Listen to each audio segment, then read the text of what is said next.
take a look at some problems where we have to find the exact values here, and I drew my unit circles. Remember what I'm saying in class, that it's always good to draw a picture, especially in trigonometry. A picture is always good to help you determine what's going on. So finding the exact value on a unit circle. When we have a unit circle, of course, the radius is 1, and we have our x and y intercepts. And let's take a look at the cosine of 7 pi.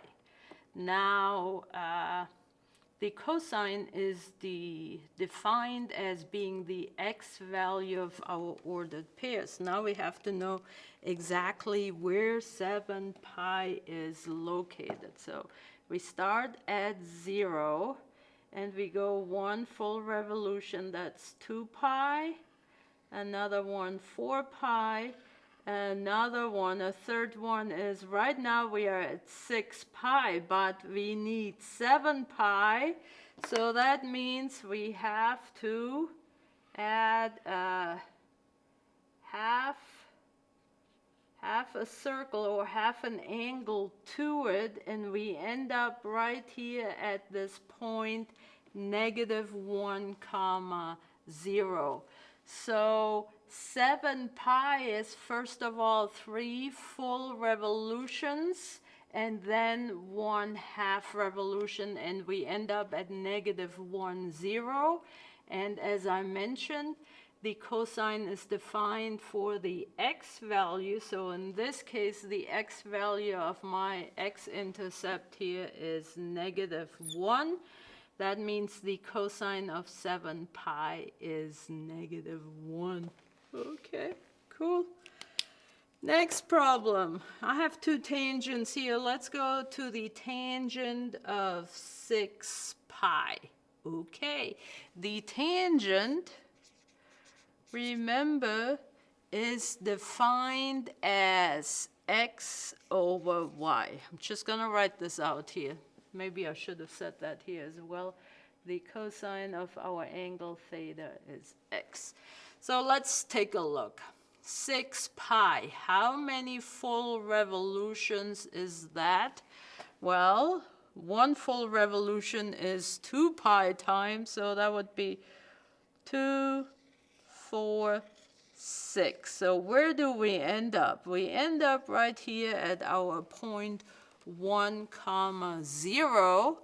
The definition is x divided by, and that is the wrong definition. What did the instructor do wrong? Y divided by x. So I'm like, that doesn't work.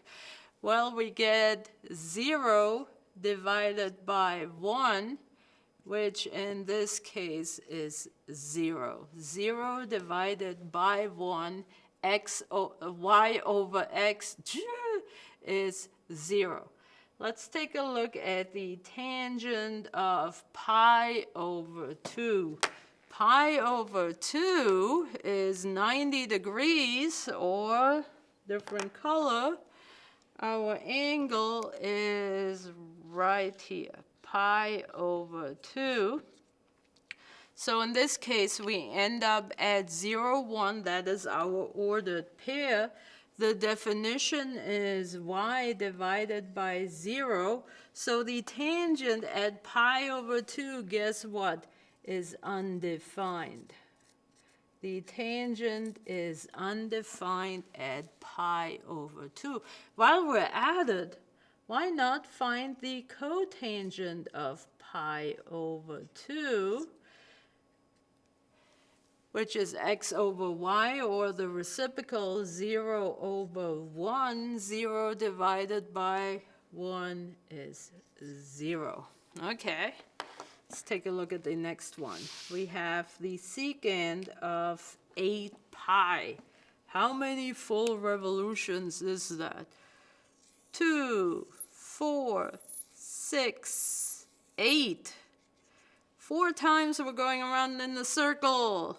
And we end up where we started, which was 1, 0. What is the definition for the secant? The definition for the secant is 1 over x. So in this case, 1 over 1, the secant is 1 for 8 pi. Okay. What is the cosine for 8 pi? Why not? Cosine of 8 pi is also 1 because we're going in circle 4 times. Now the last one, the sine of 11 pi over 2. This time our angle is in form of radians. 11 pi over 2. 11 pi over 2. Well, first of all, the definition for the sine is y. 11 over 2 is 5 1/2. So let's see where we end up here. We're starting 1 full revolution is 2 pi, 4 pi, so 5 1/2, we end up right here. 11 over 2 ends up right here on the y-axis, and we are at the point here that is 0, -1. Since the sine is the y-coordinate, in this case the sine of 11 pi over 2 is -1. The cosine of 11 pi over 2 is equal to 0. And that's how we find exact values of angles. We're using the unit circle. Draw yourself a picture.